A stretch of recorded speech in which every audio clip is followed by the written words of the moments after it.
নমস্কার বন্ধুরা, ঘরগিন্নি অলরাউন্ডার চ্যানেলে সকলকেই স্বাগত। আজ আমি চলে এসেছি মাছের একটা রেসিপি নিয়ে। তোমরা তো মাছের অনেক রকমই রেসিপি বানিয়েছো। আজ আমি কি বানাই সেটাই তোমাদের সাথে শেয়ার করব। প্লিজ বন্ধুরা, ভিডিওটিকে স্কিপ না করে শুরু থেকে শেষ পর্যন্ত দেখার জন্য অনুরোধ রইল। আশা করি তোমাদের এই মাছের রেসিপিটা খুবই ভালো লাগবে। দেখো বন্ধুরা, এখানে আমি 7 পিস মতো রুই মাছ বেছে কেটে জলে ধুয়ে পরিষ্কার করে নিয়েছি। আর নিয়েছি 1 চামচ রসুন বাটা আর 1 চামচ আদা বাটা আর একটা টমেটোকে কুচো করে কেটে নিয়েছি। আর এখানে 2টো মিডিয়াম সাইজের পেঁয়াজকে কুচো করে নিয়েছি। আর ফোড়নে নিয়ে নিয়েছি গোটা গোলমরিচ, দারচিনির টুকরো, এলাচ, 2টো লবঙ্গ আর হাফ চা চামচ কালো জিরে আর একটা শুকনো লঙ্কা। এলাচ 2টো আমি মুখ ফাটিয়ে নিয়েছি। আর দেখো নিয়েছি হাফ চামচ জিরে গুঁড়ো, হাফ চামচ ধনে গুঁড়ো, হাফ চামচ হলুদের গুঁড়ো আর হাফ চামচ কাশ্মীরি রেড চিলি পাউডার। আমি এখন এই গুঁড়ো মশলাগুলোকে একটু জল দিয়ে ভিজিয়ে নেব, তাহলে কিন্তু বাটা মশলার স্বাদটা পাওয়া যায়।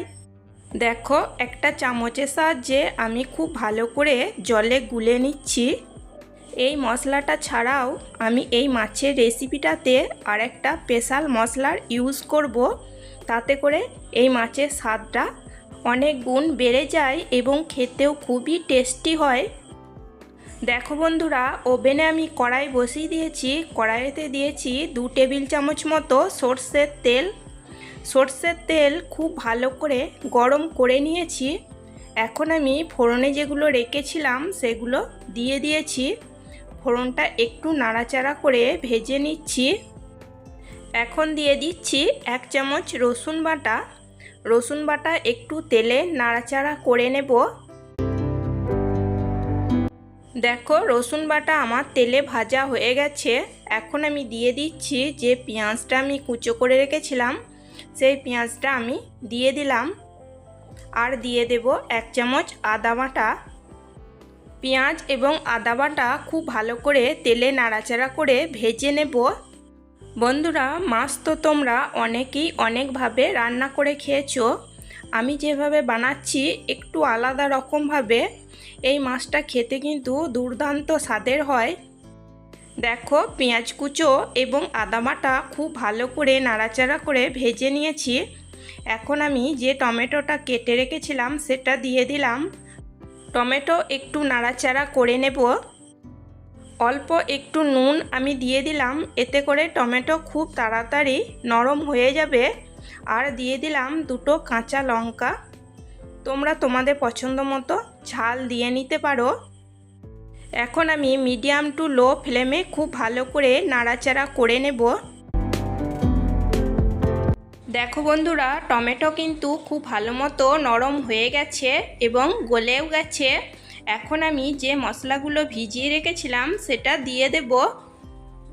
মশলার বাটিটা ধুয়ে আমি অল্প পরিমাণ জল দিয়ে নেব। এখন আমি মিডিয়াম টু লো ফ্লেমে খুব ভালো করে মশলাটাকে কষিয়ে নেব। মশলার কাঁচা গন্ধ যাওয়া অবধি মশলাটা খুব ভালো করে কষিয়ে নিলে কিন্তু রান্নার স্বাদটা খুবই ভালো আসে। দেখো বন্ধুরা, মশলা আমি কিন্তু খুব ভালো করে কষিয়ে নিয়েছি। দেখো, তেল সেপারেট হতে শুরু করেছে। এখন আমি দিয়ে দিচ্ছি অল্প পরিমাণ গরম জল। গরম জল দিয়ে একটু নাড়াচাড়া করে মিশিয়ে নিচ্ছি। দেখো, গরম জল দিয়ে মিশিয়ে নেওয়ার ফলে একটু ঝোল মতো হয়েছে। এই অবস্থায় আমি দিয়ে দিচ্ছি যে মাছগুলো আমি রেখে দিয়েছিলাম সেই মাছগুলো। আর দিয়ে দিলাম টেস্ট অনুযায়ী নুন। এবার আমি খুব ভালো করে মাছগুলোকে মশলার সাথে কষিয়ে নেব। এখানে আমি কাঁচা মাছ দিয়ে রান্নাটা করছি। এখানে কাঁচা মাছের কষা বানাবো, তাই আমি কাঁচা মাছই দিয়ে দিয়েছি। যেহেতু কাঁচা মাছের কষা বানাচ্ছি সেই জন্য এখানে কিন্তু মাছগুলো আগে ভেজে নেওয়ার কোনো প্রয়োজন নেই। মাছটা এরকমভাবে কাঁচা দিয়ে রান্না করে নিতে হবে।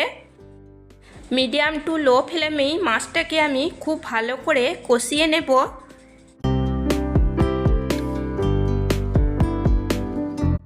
দেখো বন্ধুরা, মাছটা আমি খুব ভালো করে কষিয়ে নিয়েছি।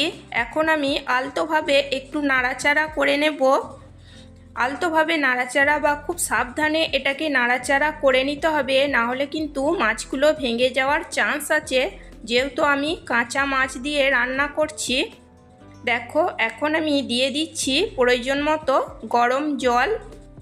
তোমাদের যে পরিমাণ গ্রেভি বা ঝোলের প্রয়োজন সেই পরিমাণ জল দিয়ে নিতে পারো।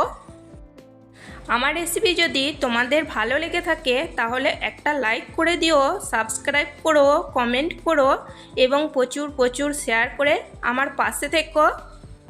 গরম জল দিয়ে আমি খুব সাবধানে মাছগুলোকে মিশিয়ে নেব কিংবা ঝোলের মধ্যে ডুবিয়ে দেব।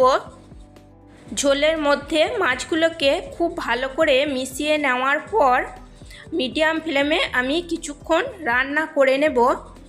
কাঁচা মাছের কষা বানাতে খুব একটা সময় লাগে না, কিন্তু এর স্বাদটা হয় অতুলনীয়, খেতে দারুণ লাগে।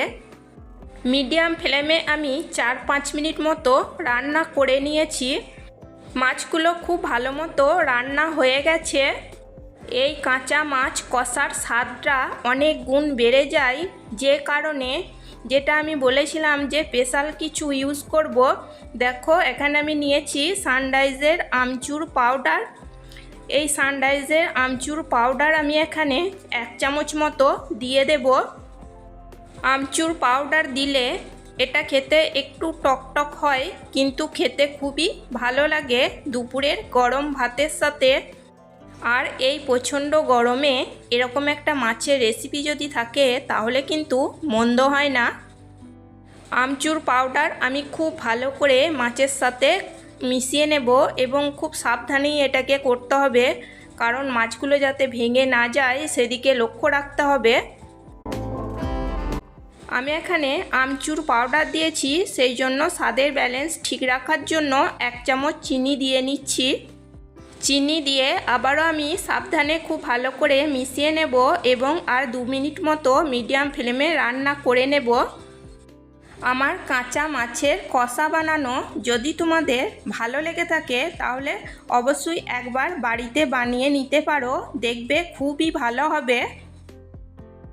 রান্নাটা আমার একদম কমপ্লিট। এখন আমি গ্যাসের ফ্লেমটা অফ করে দেব এবং 5 মিনিট ঢাকা দিয়ে নেব স্ট্যান্ডিং টাইমের জন্য।